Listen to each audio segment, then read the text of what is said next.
오늘 말씀의 제목을 한번 따라 하시겠습니까? 하나님의 기적을 기억하고 기대하라.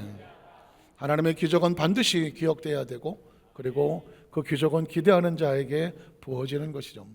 오늘 들어가는 첫 번째 질문은 우리 산사께서는 다 아시겠지만 2025년 우리 교회 표어가 뭘까요? 갑자기 당황하셨습니까? 4차원의 영성으로 축복의 땅을 뭐해라? 정복해라. 한번 따라 하실까요? 4차원의 영성으로 축복의 땅을 정복해라. 오늘 표어의 핵심 키워드는 정복입니다. 정복. 잘 쓰지 않는 단어죠. 쓰지 않는 단어지만 그럼에도 불구하고 우리는 치열한 영적인 전쟁을 하고 있습니다. 인생의 삶도 전쟁이 아니겠습니까? 이런 전쟁 속에서 중요한 것은 정복해야 됩니다. 이기면 살고 지면 죽는 것입니다. 성경에 보면 정복이라는 키워드를 가지고 핵심이 나오는 성경은 여호수아입니다. 2025년을 출발하면서 제가 여호수아의 본문을 가지고 말씀을 나누고 있는 것은 하나님께서 여호수아를 통하여서 가나안 땅을 뭐 하셨습니까? 정복하셨거든요. 침투하고 전투를 벌이고 마침내 정복을 했습니다. 그러므로 가나안 땅은 축복의 땅이지만 정복하지 아니하면 나와 상관이 없는 것입니다. 신앙이라고 하는 것은 하나님의 말씀을 수도 없이 듣지만 그 약속의 땅을 내가 정복하지 않으면 하나님 말씀은 나와 아무런 관련이 없는 것입니다. 그래서 성경은 뜨문뜨문 읽는 것 중요하지만 창세기부터 계시록까지 말씀의 흐름 속에서 하나님의 의도가 무엇인지를 정확히 아는 것이 중요합니다. 창세기를 읽으면 창세기를 전체적으로 보면 하나님이 누구신가를 알게 됩니다. 창세기를 모르면 하나님이 누구인지를 알 수가 없습니다. 하나님을 모르면 신앙이 성립이 되지 않습니다. 그러므로 창세기를 통해서 하나님을 알게 됩니다. 출애굽기를 통해서 애굽에서 나온 이스라엘 백성들이 어떤 여정을 거쳐서 가나안 땅을 가기 위해서 준비하는가, 우리가 세상에서 나와서 하나님의 성교의 땅의 삶을 살아갈 때에 어떻게 애굽을 끊고 하나님 말씀대로 살아갈 수 있는가, 이 여정을 깨닫는 것이 출애굽기거든요. 그 다음에 성경은 레위기입니다. 레위기는 아주 중요합니다. 한번 따라 하실까요? 레위기. 마치 레위 지파에게 얘기한 것으로 끝난 것처럼 모르지만 레위기는 하나님의 언약이 있습니다. 약속이 있습니다. 그러니까 레위기가 왜 중요하냐면 창세기부터 계시록까지 하나님의 약속이 어떻게 역사하고 있는가, 그 내용을 담고 있는 것이 레위기입니다. 제가 여호수아의 말씀이 끝나면 그 다음 말씀은 레위기를 하려고 마음에 받아놓고 있습니다. 이유가 뭐냐면 레위는 아까도 말씀드렸습니다. 창세기부터 말라기, 마태부터 계시록까지 하나님의 약속이 중요한 핵심 포인트가 레위기가 있습니다. 레위기를 모르면 하나님의 약속을 알 수가 없기 때문이죠. 그러면 레위기는 레위에 머물러 있지 않습니다. 우리 신앙생활의 처음부터 마지막까지 레위기가 그 말씀이 우리를 통제하고 지배하고 다스리게 만들어야 됩니다. 민수기는 백성들의 숫자를 세면서 하나님 앞에 반역하면 이스라엘 백성들이 어떤 심판을 받았는지, 우리가 하나님 말씀대로 살지 않으면 우리 삶이 어떤 아픔이 다가온지를 정확히 깨닫게 하고, 그래야 어떻게 될까요? 하나님 말씀은 신명기는 어떻게 한다? 또 새기고 또 새기고 또 새긴다. 한번 따라해. 신신당부는 뭐예요? 재차 거듭해서 다시 한번 말씀하느니 마지막으로 그러므로 높아심으로 끝없이 이 말씀을 이걸 놓지 못하는 것이 뭐다? 신명기예요. 왜냐하면 신명기를 무장하지 아니하면, 그 말씀이 머리에 있지 아니하고 마음에 무장하지 아니하면 가나안 땅이 눈앞에 있어도 그 땅은 그림의 떡이에요. 왜냐하면 축복은 눈앞에 있다고 덜썩 짚는 게 아닙니다. 축복은 절대로 문을 내가 여는 게 아니에요. 내가 축복을 받을 만한 마음의 그릇을 준비했을 때 축복의 문이 열려지는 것입니다. 천국은 여기 있다 저기 있다 하지 말라고 말했죠. 어디 있습니까? 너희 마음에 있다고요. 마음속에 하나님의 말씀으로 약속을 붙잡아야 내 마음의 문이 열려야 천국의 문이 열리고 축복의 문도 열리는 것입니다. 그래서 오늘 성경 속에 이 여호수아의 말씀을 함께 나누는 것은 뭐냐? 여호수아에는 하나님의 땅을 어떻게 정복하고 어떻게 축복을 받느냐, 이 여호수아를 알아야 매일 매 순간에 영적 전쟁에 어떻게 승리할 수 있으며 축복의 주인공이 될 수 있는지 그런 축복의 원리를 깨닫게 되는 거예요. 오늘 말씀을 함께 상고하는 가운데 우리 여주소 한살교회 모든 성도들의 마음이 가나안 땅은 외부에 있지 않다고 하면 저 이스라엘의 성지순례에 갈 이유 없어요. 가나안 땅은 어디 있다? 내 마음에 있어요. 내 마음을 정복하지 아니하면 내 삶의 가나안 땅을 누릴 수가 없는 거예요. 내가 마음속에 가나안 땅을 정복해내야 내 삶이 뭐가 된다? 가나안 땅의 축복의 젖과 꿀이 흐르는 약속의 땅이 되어지는 줄로 믿습니다. 우리 그러면 첫 번째로 이 약속의 땅에 들어가고 승리하려면 어떻게 되느냐? 한번 따라 하시죠. 하나님의 기적을 잊지 말고 기억하고 기념하라. 다 같은 말이죠. 잊지 말고 기억하고 기념하라는 것입니다. 그만큼 하나님의 말씀을, 하나님의 기적을 내 마음속에 무장하고 있어야 내 삶에 하나님의 기적은 여전히 기대가 됩니다. 자, 요단강 가운데서 12개 돌을 가져오라 하라는 말씀이 기록되어 있습니다. 한번 따라 하실까요? 요단강 한가운데, 요단강 한가운데. 성경을 읽다가 보면 요단강 한가운데가 계속 나오게 되고 강조되고 있습니다. 자, 여호수아 4장 1절로 5절을 봅니다. 그 모든 백성이 요단을 건너가기를 마침에 야훼께서 여호수아에게 말씀하여 이르시되, 자, 백성이 각 지파에서 한 사람씩 12사람을 택하고 어떻게 그들에게 명령하여 이르기를 요단 가운데입니다. 잘 들어보십시오. 마치 홍해수 한가운데 있는 것처럼 요단 한가운데서, 요단 주변에서가 아니에요. 요단 한가운데서 제사장들이 발이 굳게 선 그곳에서, 그곳이 어디예요? 요단 한가운데 돌 12를 택하여 그것을 가져다가 오늘 밤 너희가 유숙할 그곳에 두게 하라 하시니라. 여호수아가 이스라엘 자손 중에서 각 지파에 한 사람씩 준비한 그 12사람을 불러 어떻게 그들에게 이르되 요단 가운데로 들어가서, 한가운데로 들어가서 너희 하나님 야훼의 궤 앞으로 가서 어떻게 하라고? 이스라엘 자손들의 지파 수대로 각기 돌 한 개씩 가져다가 어깨에 매라, 이렇게 명령했습니다. 자, 묻습니다. 요단 한가운데는, 홍해수 한가운데는 사람이 살 수 있는 곳일까요? 못 사는 곳일까요? 못 사는 곳입니다. 사람이 사는 곳일까요? 죽는 곳일까요? 죽는 곳입니다. 지난번에 말씀드렸지만 사람은 아가미가 없어요. 홍해수 한가운데 있다는 얘기는 죽음이에요. 요단강 한가운데 있다는 이야기는 죽음의 장소입니다.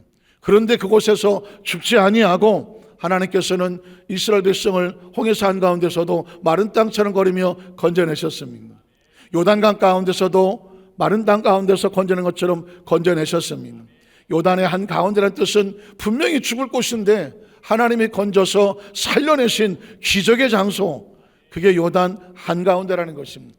자, 그럼 어떻게 하라고요? 6절 이하를 바라보면 12개 돌을 통하여 하나님의 기적을 기억하고 기념하라는 뜻이 담겨져 있습니다. 6절을 보겠습니다. 이것이 너희 중에 표적이 될 것이다.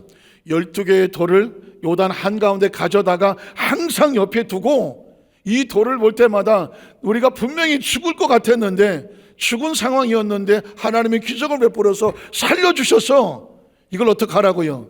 잊지 말고 기억하고 기념하라고요. 그게 표정이 된다는 것입니다. 후일에 너희 자손들이 물어 이르되 이 돌들이 무슨 뜻이냐? 아들, 딸들이, 손주, 손녀들이 아빠 이게 뭐예요? 할머니, 할아버지 이 돌들이 뭐예요? 라고 물으면 그때 뭐라고 말씀하라고요? 그들에게 이르기를 요단의 물이 야훼 언약궤 앞에서 어떻게 됐다? 끊어지고 좌우의 벽이 되고, 그리고 언약궤가, 말씀을 담긴 언약궤가 요단을 건너갈 때에 요단물이 어떻게 됐다? 끊어져 좌우의 벽이 됐고 우리가 마른 땅처럼 건너가서 살게 되었다. 그러면 이 돌들이 이스라엘 자손에게 영원히 뭐 하게 되어야 돼요? 기념이 되게 되리라 하라 하시는 거예요. 그러니까 하나님의 기적은 나 옛날에 그런 기적을 체험했어, 나도 체험했어, 아는 것으로 끝내지 마라. 계속해서 자자손손에 하나님의 기적이 너희 가운데 어떻게 역사하셨는지를 반드시 잊지 말고 기억하고 기념하게 하라는 것입니다. 자, 8절에 보면 그래서 어떻게 했을까요? 이스라엘 자손들이 여호수아의 명령을 순종해서 행하되 그 다음에 야훼께서 여호수아에게 이르신 대로 이스라엘 자손들의 지파의 수를 따라 요단 가운데 가서 12돌을 택하여 자기들이 유숙할 곳을 가져다가 항상 거기에 두었더라. 잊지 말고 기억하고 기념하게 하였더라. 오늘 말씀을 묵상하는 가운데 우리 요도수 만삭교회 성도들 가운데 나도 요단 한가운데서 정말 처참하게 거의 죽을 뻔했었는데, 또 굳이 질병이 아니더라도 상황이 그렇고 또 어떤 문제가 그렇고 마음의 상처가 그렇고 그런 처참한 죽음 가운데서 하나님이 나를 살려주셨습니다. 그런 간증이 있으시면 손 들어보세요. 간증 없어? 나는 이때까지 한 번도 그런 일을 경험해 본 적이 없다. 손 들었다가 뭐 시킬까 봐 안 하죠. 우리 대한민국 사람들은 손 들라 그러면 절대 손 안 들어. 왜냐하면 잘못 들으면 일어나서 간증하라 그럴까 봐. 그런 간증이 없으면 제 간증을 한번 들어보세요. 제가 가만히 오늘 새벽에도 묵상을 해서 말씀을 끊임없이 묵상을 하는 가운데, 야, 내가 어떻게 여기까지 와서 살아있을까? 제가 어떤 성도는 저를 하나도 고생 안 한 것 같다 했지만 그런 말 하지도 마라. 가만히 보면 제가 죽을 고비를 어마어마하게 넘겼어요. 3박 4일 할 거니까 다 못하고, 제가 지난번에 말씀을 드린 것처럼 20대 때에 연탄가스를 먹었다고 말씀을 드렸어요. 그걸 가만히 복기를 해보니까 살 수 있는 확률이 1도 없었어요. 1%도 없었어요. 가만히 생각해보니까 제가 20대에 야간대학을 다니면서 대구에 직장생활을 했습니다. 그 직장과 학교가 멀어서 내가 학교 앞에 직장 앞에다가 자취방을 하나 얻었습니다. 안 쓰던 방을 주인 아저씨가 도배를 해놓고 방을 월세를 준 거예요. 근데 제가 거기 들어가서 하룻밤 자보지도 못하고, 그날 밤에 또 가는 날이 장날이라고 비가 부슬부슬 온 거예요. 주인 아주머니가 얘기하기를 혹시 모르니까 물을 하나 떠놓고 자세요 그러더라고요. 알았다고 그거 물까지 떠놨어. 그런데 그날 제가 어떻게 잠들었는지 모르지만 밤 11시에 연탄가스를 먹은 거예요. 그리고 새벽 1시가 돼서 발견이 됐는데 비가 부슬부슬 오잖아요. 그리고 옛날 집들은 화장실이 저 바깥에 뒷간이라고 저 뒤에 가 있어요. 그리고 거기에 볏짚 같은 걸로 대충 이렇게 해놨다고요. 그래서 혹시 들어보셨어요? 어렸을 때는 화장실에는 밤에는 꼭 손이 나온대. 빨간 휴지 줄까 노란 휴지 줄까 하고 나는 밤에 화장실 가려면 못 갑니다. 웬만한 사람들도요. 그리고 화장실 항상 몽당 빗자루가 있어. 이 자식이 낮에는 그냥 빗자루인데 밤에는 도깨비로 변해서 돌아다닌다나. 그래서 화장실을 절대 가기 쉽지 않아요. 비가 부슬부슬하고 있는데 무슨 불이 있습니까? 근데 주인 아주머니가 새벽 1시에 화장실을 가시겠다고 부슬부슬 나오신 거예요. 그리고 화장실이 저기 있는데 내 생각에 요강만 그 아주머니가 있었으면 전 끝났습니다. 대부분 집마다 요강이 있었잖아요. 밤에 화장실 안 가려고. 그런데 요강이 없었나 봐. 새벽 1시에 깨서 화장실을 가시겠다고 비가 부슬부슬 오는데 그 뒷간을 가신 거예요. 가다가 보니까 제가 있는 방에 불이 켜 있더래요. 그리고 뭔가 앵앵거리는 소리가 나더래. 애기 오는 소리가. 그래서 화장실 급하니까 화장실부터 갔어. 그리고 화장실 끝나고 오면서 그 새벽 1시에 어떻게 해야 돼요? 들어가서 자야죠. 근데 이 아주머니가 제 방문을 열었어. 그거 쉽지 않잖아요. 그냥 지나가셨으면 저는 죽었어요. 여기 없어요. 근데 문을 열었어. 열어서 제가 20대 초반인데 막 코피를 쏟으면서 버둥거리고 있더라는 거예요. 이 아주머니가 이거 큰일 났다 싶어갖고 저를 끌어다가 주인 아저씨 깨워서 부르다가 그 앞마당에다가 던져놨어. 비는 오는데, 왜냐하면 의식이 없으니까, 죽었는지 살았는지도 모르겠으니까 거기다 던져놓고 어떻게 좀 살려보겠다고 던져놓은 거예요. 왜 애기 우는 소리가 났나 그랬더니 예전에 야전 전축이라고 있었어요. 들고 다니는 그 전축을 제가 거기다 틀어놓고 잤던 것 같아요. 근데 그 소리가 앵앵거리면서 그 아주머니 소리에는 애기 우는 소리가 들린 거예요. 그래서 그 라디오를 만약에 꺼놨더라도 저는 여기 없을 것 같아요. 제가 그냥 불 켜놓고 잤겠지 얘기했죠. 그런데 그렇게 가서 제가 의식이 돌아온 게 새벽 1시예요. 11시부터 1시까지 연탄가스를 먹고 그리고 한시에 끄집어다가 땅바닥에 던져놓은 거라고요. 그런데 제가 지난번에 말씀드렸지만 사람 죽고 사는 건 아무것도 아니에요. 의식이 들어오면 사는 거고 의식이 안 들어오면 죽는 거예요. 전 그런 체험을 2번을 해봐서 살고 죽는 건 아무것도 아니야. 연탄가스로 의식을 잃었어요. 그냥 어떻게 될지 모르니까 던져놓은 거고. 그런데 의식이 딱 들어오니까 코에서 웬 동치미 냄새가 잔뜩 나고 여기 주둥아리에 막 흙이 잔뜩 묻어 있고. 왜 그런 것 같아요? 옛날에 연탄가스는 어떻게 하라고 그랬어요? 흙 냄새 맡아야 된다 그러고 동치미꿀 갖다 부으라 그런 거예요. 피에다가 던져놓지 막 춥고 막 그러더라고요. 몸은 꼼짝을 못 하겠는데 의식이 나는 살았구나 하더라고요. 주위에서 막 야 살았어 송장 치우는 줄 알고 동네 사람들이 다 나온 거예요. 새벽 1시 반에. 그래서 의정부 도립병원에다가 앰뷸런스 부르고 왔는데 제가 가만히 생각해보니까 복귀를 해보니까 그 아주머니가 그때 화장실 가지 않았으면 저는 여기 없고 갔다 오면서 제 방문을 열지 않았으면 저는 없고 그러다가 던져놓고 어떻게 될지는 몰랐지만 그 상황에다가 마지막 희망은 하늘밖에 없는 거죠. 그분들은. 근데 의정부 도립병원에 끌려가서 제가 1시 반 2시 돼서 들어갔던 것 같은데 마치 지금 복귀를 해보니까 그 도립병원의 병실이 군부대 무슨 내무반 같았어요. 침상 이렇게 돼 있고 대충 넓어서 굉장히. 그런데 한참 있다가 막 들어오기 시작하는데 제가 이런 말씀드렸지만 그 뒤늦게 막 3시, 4시, 5시에 막 들어왔는데 저보다 늦게 온 사람은 다 죽었어.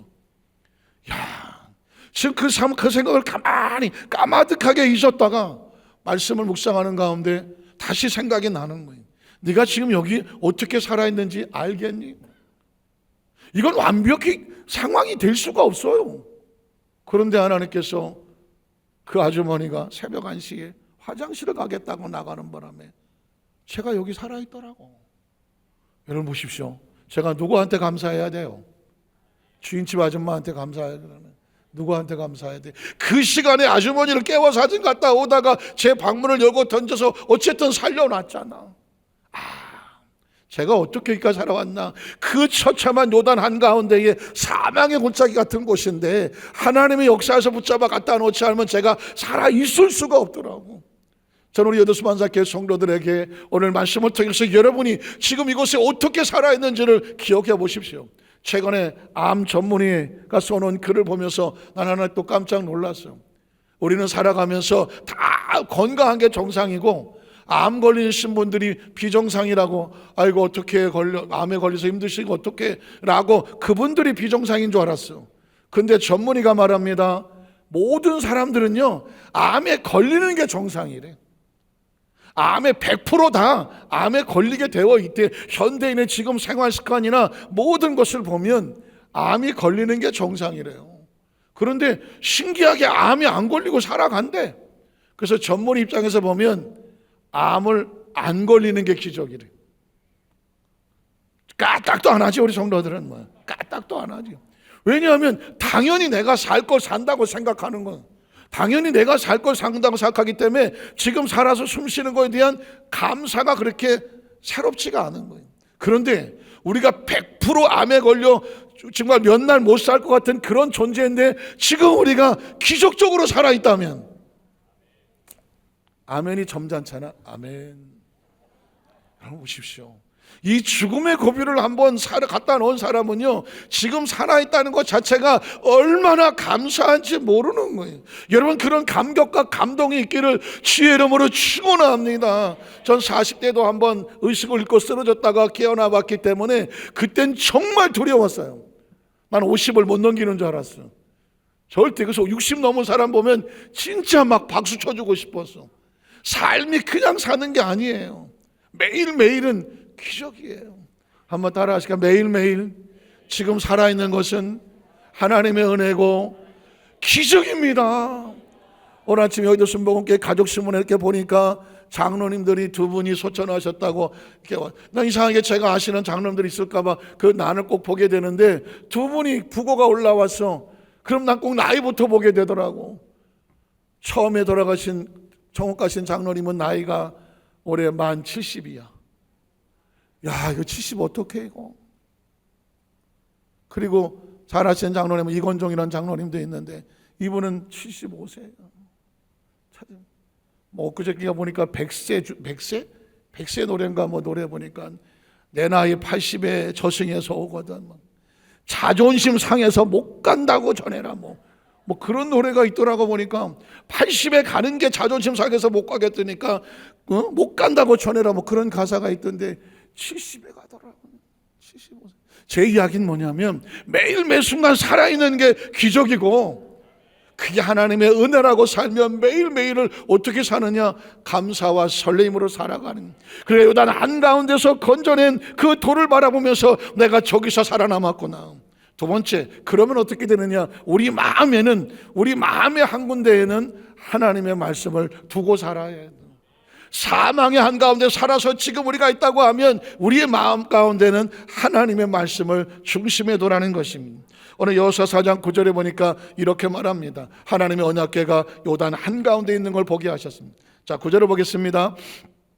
여호수아가 갔다 요단 한가운데 곧 언약궤를 맨 제사장들의 발이 선 곳에서 열두를 세웠다. 그러니까 그 요단 한가운데는 횡한이 비어있지 않았습니다. 하나님의 말씀을 들은 언약궤가 가운데 있고 그로 인하여서 요단 강물이 갈라지고 그 언약궤가 버티고 있는 동안에 이스라엘 백성들이 마른 땅처럼 건넜어. 그러니까 저와 여러분 하나님 은혜를 은총을 입었다고 하면 우리 마음속에는 항상 뭘 두어야 되느냐? 하나님의 말씀이 중심이 있게 해야 돼. 그래서 성경에 보면 민수기 14장을 보겠습니다. 민수기 14장에 보면 20절로 24절에 보면 하나님의 말씀은 계속 마음이야. 읽어보겠습니다. 야훼께서 이르시되 내가 내 말대로 사하노라.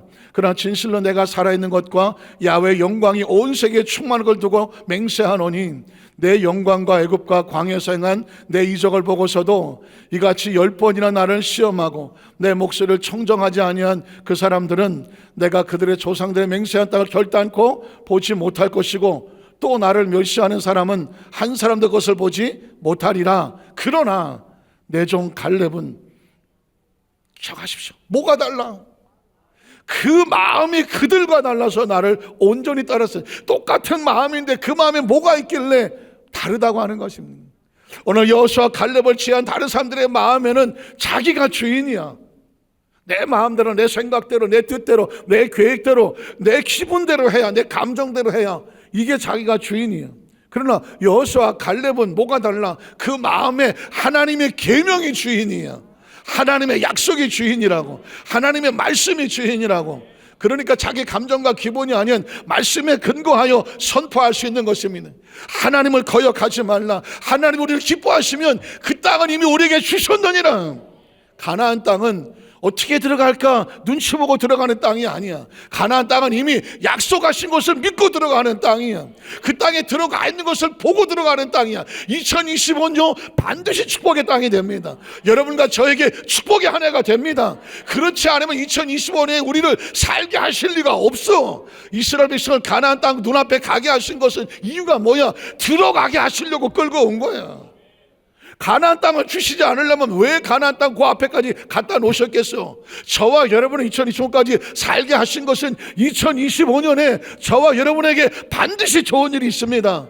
반드시 기적이 일어납니다. 반드시 축복의 역사가 있습니다. 물론 안 보일 수 있습니다. 이스라엘 백성이 가나안 땅에 뭐가 있는지를 안 보였고 혹시 내 마음대로 예측할 수 있습니다. 그 땅은 거민을 삼키는 땅이고 뭐 정세도 힘들고 경제도 힘들고 사회도 힘들고 남들 다 어렵다고 하지만 그 땅은 하나님의 약속으로 들어가는 땅. 저와 여기까지 오게 하셨으면 2025년대는 반드시 좋은 일이 일어납니다. 하나님의 약속의 말씀을 믿고 들어가는 거예요. 그게 마음이 다른 거예요. 우리 여조수모 안살교회 성도들은 2025년 살아가면서 다른 세상 사람들과 뭐가 다르다? 마음이 다르지. 온전히 우리는 세상 정치 보지 않고 경제 보지 아니하고 사회 보지 아니하고 사람 보지 아니하고 트럼프 바라보지 아니하고 누구 바라보고 하는 거예요? 하나님의 마음을 바라보고 온전히 하나님을 따랐은즉 성경은 하나님께서 우리의 마음을 보셔요. 그의 갔던 땅으로 내가 그를 인도하여 드리니 그 자손이 그 땅을 뭐하리라? 차지하리라. 하나님을 온전히 따르면 2025년은 저와 여러분의 축복의 땅이 되는 거예요. 하나님 지금도 계속 말합니다. 신명기 6장 4절로 9절에 보면 이스라엘아 들으라, 우리 하나님 야훼는 오직 유일한 야훼시니 너는 뭐를 다하고 마음을 달라는 거예요. 마음을 달라는 거예요. 세상의 풍조가 나날이 갈려도 난 하나님을 믿습니다. 남들이 뭐라고 얘기해도 난 하나님을 믿습니다. 마음이에요. 머리가 아니에요. 머리가.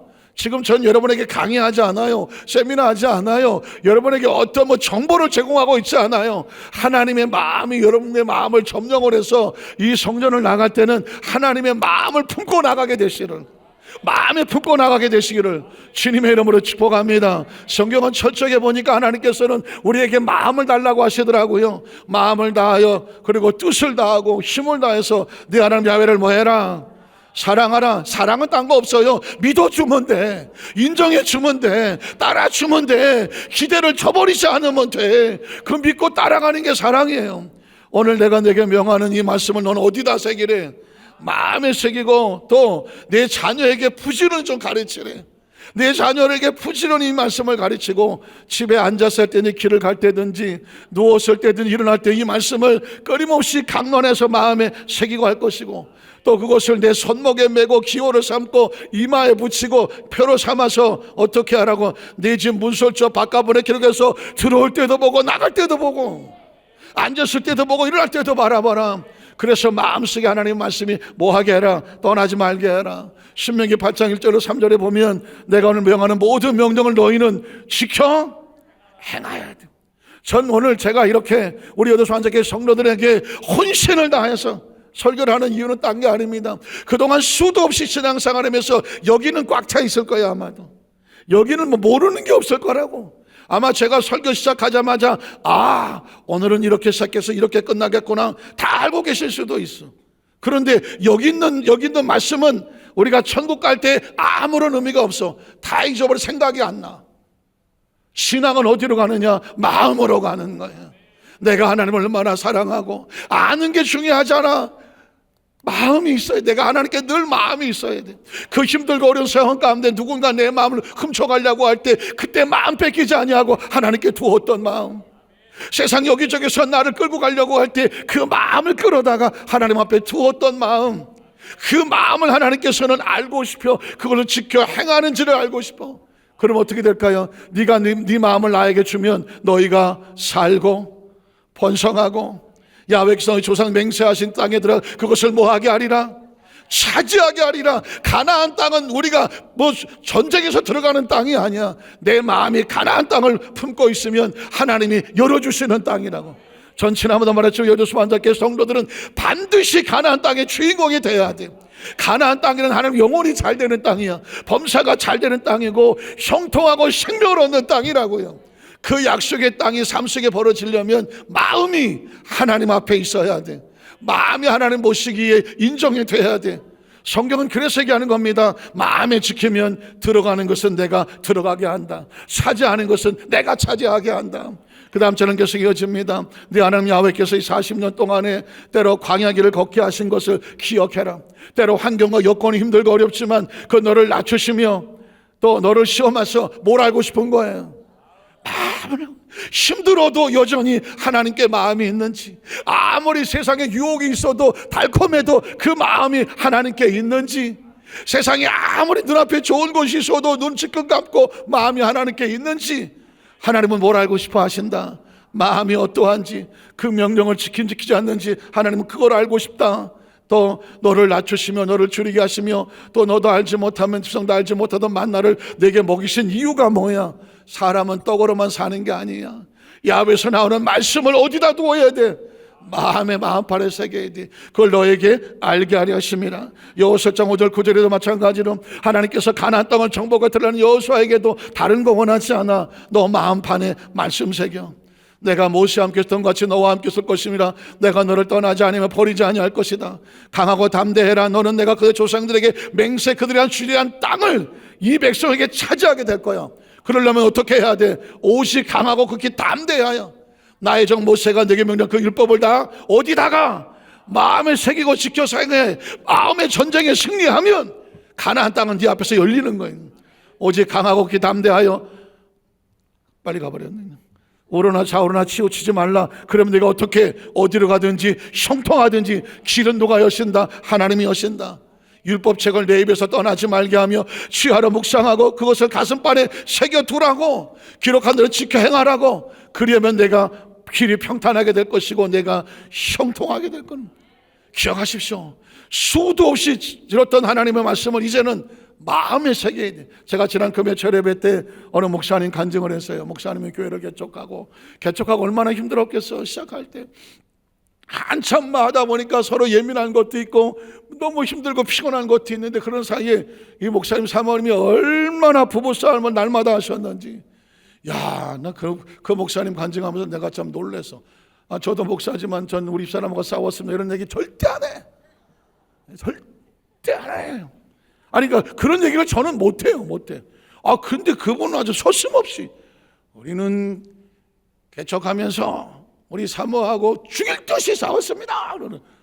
그러면서 어느 정도 싸웠냐면 목사님이 사모님에게 당신이 사모야 이랬대요. 와. 그랬더니 그 사모님도 절대 안 지고 당신은 목사야. 야, 이거 어떻게 사는 거야. 그리고 매일 그러고 싸웠대. 그래 또 목사님 사모님이다 보니까 또 말씀으로 싸웠대. 주께서 말씀하시기를 아내들이요 교회가 주님을 사랑하듯이 사랑하고 순종하라 그랬는데 왜 순종하냐고 막. 그랬더니 사모님도 말씀으로 당신은 남편들아 주께서 교회를 사랑하듯이 그렇게 사랑하는 당신은 왜 사랑하냐고. 이야, 이 말씀이 팽팽하게 붙었어. 이게 말씀으로 말씀을 대적하니까 승부가 안 나. 왜 이런 일이 벌어질까요? 말씀이 머리에 있으니까. 말씀이. 그래서 어느 날 이 목사님이 이래도 안 되고 저래도 안 돼. 하나님 법대로 기도하는데 말씀이 이제 여기 와서 붙더래. 남편들아, 예수께서 그리스도께서 교회를 위해서 사랑한 것처럼 내 아내를 그렇게 사랑하래. 예수님이 교회를 어떻게 사랑하셨더니 십자가 올라가 몸짓고 피 흘려 죽으셨더라. 남편이 아내를 사랑하는 것은 아내를 위해서 뭐 하라는 거예요? 죽으라는 거야. 남편아, 아내를 위해서 죽어라. 아멘 안 하지. 자존심이 있지. 안 하지. 그러면서 한편은 그러면은 왜 아내는 나를 순종하지 않습니까? 교회가 주를 사랑하듯이 순종해야죠. 그랬더니 네 아내가, 네 사모가 너에게 교회가 주를 사랑하듯이 사랑하는지 안 하는지 그건 네가 판단할 게 아니래. 말씀을 순종하냐 순종하지 않는 것은 네가 판단할 게 아니라 하나님이 판단하시겠대. 그러니까 너나 잘하래. 한번 따라하세요. 나나 잘하자. 중요한 겁니다. 제가 오늘 이 이야기를 금요철에 때 하고 오늘 또 하는 이유가 뭐냐면 이게 지금 내 마음속에 새겨지지 아니하면 평생 말씀을 머리로만 알고 살 거야.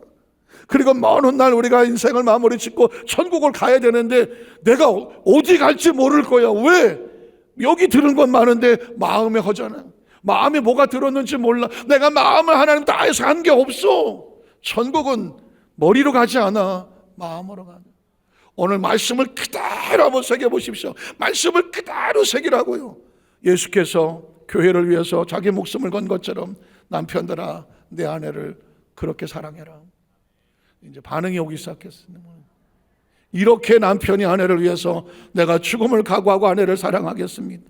내 아내가 나에게 순종하지 않는 것은 그가 뭐 잘못다 이건 내가 판단할 나에게 권한이 없으니 주께서 하실 것이고, 그렇게 되면 마음에 시험 들 일도 없고. 그러더니 그 사모님도 변하더래. 그 사모님도 교회가 주님을 사랑하더니 순종을 해주더래. 그 두 분이 요즘 연애하신다네. 우리는요 지금 연인 같아요. 이야, 여러분, 제가 이제 시간이 얼마 안 남아서 여러분에게 도전을 드리는 것은 10계명을 다시 한번 새겨볼게요. 첫 계명이 뭐예요? 내 앞에 다른 신을 두지 말라. 우상에게 절하지 말라. 우상이 뭐예요? 내 마음을 뺏어가는 다른 거예요. 여러분의 마음속에 뭐가 제일 중요합니까? 그 하나님의 자리에 여러분이 다른 어떤 것을 애착하고 다른 어떤 것에 목숨을 걸고 다른 것이 여러분의 마음을 빼앗다고 하면 여러분은 지금 우상에게 절하고 있는 것입니다. 하나님 앞에 다른 신을 둔 겁니다. 그 십계명이야. 내가 교회 학교 다닐 때 그 시험 볼 때 썼던 거 지금 십계명에 나가면 상관이 있습니다. 내 앞에 다른 신을 두지 말라. 우상에 절하지 말라. 네가 다 우상 앞에 절하고 하나님 앞에 다른 신을 두면 죄 없다 하지 아니하리라 말이야. 나 야훼는 질투하는 하나님이네. 하나님의 다른 것에 마음을 빼앗기면 하나님은 질투하신다고 말했습니다. 하나님 이름을 망령되이 일컫지 마라. 하나님의 거룩한 이름 앞에 여러분 두려워 떨어보신 적이 있습니까? 하나님을 인식하면서 내가 이렇게 하면 안 되지, 어떤 일을 하려고 할 때에 하나님이 인식돼서 스톱하신 적이 있습니까? 하나님의 이름은 존중돼야 하다는 것입니다. 하나님의 날을 기억하여 그 날을 거룩하게, 이 날은 너의 날이 아니니라. 하나님께서 예비하신 축복의 날이고 예비하는 날이니라. 그러므로 우리의 모든 스케줄은 하나님의 날에 맞추어서 스케줄을 짜는 것이지 나의 스케줄에 맞춰서 하나님의 날이 왔다 갔다 하는 게 아니라는 것입니다. 그러니까 다시 한번 머릿속에서 내가 십계명을 내 머리로 계산하는 것이 아니라 내 마음이 하나님이 소중하다 보니까 내 마음에 우상을 두지 아니하고 하나님의 거룩한 이름 앞에 소중하여 말씀에 경외하며 때로는 두렵고 설레는 것이고, 하나님의 날에 내가 내 마음을 다하여 최선을 다해서 내 목숨을 걸겠습니다 라고 마음에 결단하고 각오하는 거예요. 부모를 공경하라 도덕과 윤리 아닙니다. 당연히 하나님께서 주시는 창조의 축복을 걸었으니 내 부모를 위해서 하는 것은 머리로 하는 게 아니라 마음으로 하는 것입니다. 살인하지 말라는 미워하지 말은 것 같다. 미워하는 것은 살인하는 것과 같다. 그러면 내 마음속에 미움을 담아두면 안 됩니다. 간음하지 말라. 내 마음속에 다른 어떤 성적인 타락을 마음을 묻는 것은 역시 마찬가지죠. 하나님께서 미워하시는 겁니다. 도적질하지 말라. 다른 탐심을 갖는 것은 도적질하다. 내 이웃의 것에 탐내지 말아라. 이웃의 어떤 다른 아내에 대해서 욕심을 품지 말아라. 무슨 뜻이에요? 역시 내 마음속을 하나님 앞에 이렇게 해서는 안 되겠구나 하나님 마음으로 붙잡으라는 것입니다. 저는 이것만 하고 말씀을 마치려고 해요. 오늘 저와 여러분은 이제 이후로 많은 크리스천들이 수없이 설교를 들어도 수없이 말씀을 들어도 변화가 안 되는 이유는 뭘까요? 머리는 저와 여러분을 변화시키지 않습니다. 정보는 가득 찼지 몰라요. 마음이 변해야 삶이 변합니다. 마음이 변해야 삶이 변해요. 기억하셔야 돼요. 다음부터 절대로 말씀은 머리로 듣지 않습니다. 마음으로 들어요. 지금 여러분의 마음속에 어떤 마음이 들었는지 저는 잘 모르겠지만 분명한 것은 모두 다 이 말을, 아무리 목사님이 그렇게 열심히 하셔도 나 지금 마음에 이것저것 다른 게 잔뜩 있어서 목사님 말씀에 약간 흔들리긴 했지만 절대 내 마음 바뀌어요. 확실하고 마음을 굳게 다치고 싶은 분이 있을 수도 있어요. 기억하십시오. 내 마음이 바뀌지 않으면 가나안 땅은 열리지 않습니다. 내가 마음이 하나님 앞에 전심이 아니면 하나님도 우리에게 마음의 문을 열지 않습니다.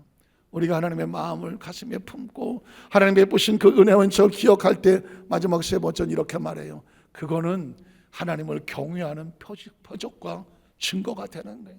여러분이 하나님을 경외하는지 어떻게 하냐고요? 여러분의 마음을 하나님 말씀에 두고 끝까지 지켜나가 행할 때 하나님 이렇게 말해요. 네가 나를 경외하는구나. 어차피 한 번 사는 인생이고 여기까지 신앙 타고 달려왔는데 마지막 달려가는 순간까지 그 사람은 나를 경외하는 사람이에요. 그 죽음 가운데 건져냈는데 그 은혜를 잊지 않는 사람이에요.